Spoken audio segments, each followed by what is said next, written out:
आज election commission से हमारी मुलाकात गोवा में हो रही एसआईआर प्रक्रिया को लेकर थी।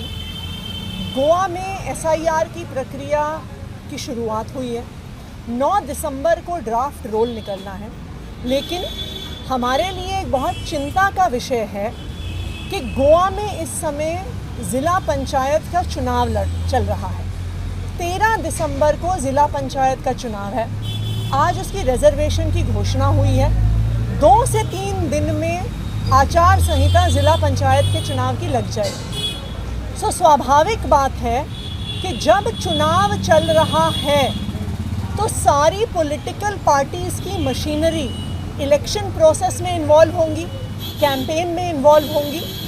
किसी भी पॉलिटिकल पार्टी को एसआईआर की प्रोसेस को मॉनिटर करने का, ओवरसी करने का कोई भी समय नहीं मिलेगा। पॉलिटिकल पार्टीज़ के अपने BLAs होते हैं, बूथ लेवल एजेंट्स होते हैं, जो पॉलिटिकल पार्टीज़ ऐसे समय पे अपॉइंट करती हैं। लेकिन अगर पॉलिटिकल पार्टीज़ के वर्कर्स चुनाव के कैंपेन में लगे हैं तो स्वाभाविक बात है कि वो एसआईआर की मॉनिटरिंग के प्रोसेस में नहीं घुस सकते। इसलिए ये एक चिंता का विषय है कि ये दोनों प्रक्रिया, एक तरफ स्पेशल इंटेंसिव रिवीजन और दूसरी तरफ ज़िला पंचायत का चुनाव, गोवा में एक साथ क्यों किया जा रहा है।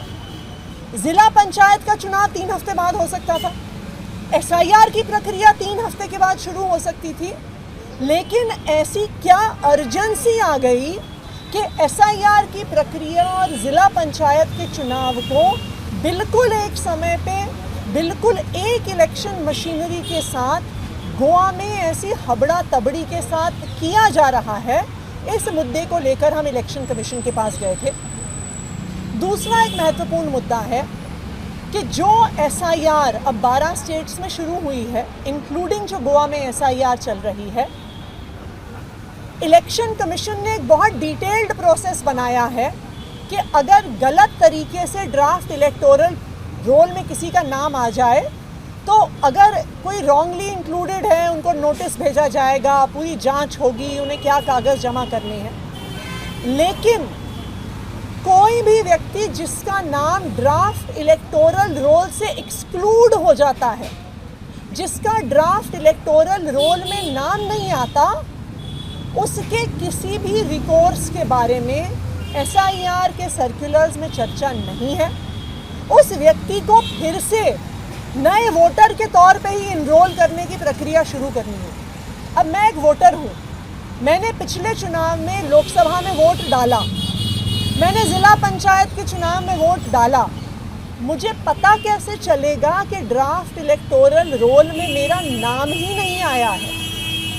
तो इसीलिए हमने इलेक्शन कमीशन से यह आग्रह किया है कि रॉन्गली एक्सक्लूडेड, कि किसी का नाम अगर गलत तरीके से लिस्ट से छूट गया है, उसके लिए भी कोई प्रावधान होना ज़रूरी है, क्योंकि आखिरकार वोट का अधिकार मेरा सबसे बड़ा संवैधानिक अधिकार है। और अगर मेरा नाम ड्राफ्ट इलेक्टोरल रोल से छूट जाए तो ये इलेक्शन कमीशन जैसी संवैधानिक संस्था की जिम्मेदारी है कि मेरा नाम फिर से जोड़ा जाए, मुझे इन्फॉर्म किया जाए कि मुझे अपने वोट का अधिकार वापस मिले। तो इन दोनों मुद्दों को लेकर हम इलेक्शन कमीशन के पास गए।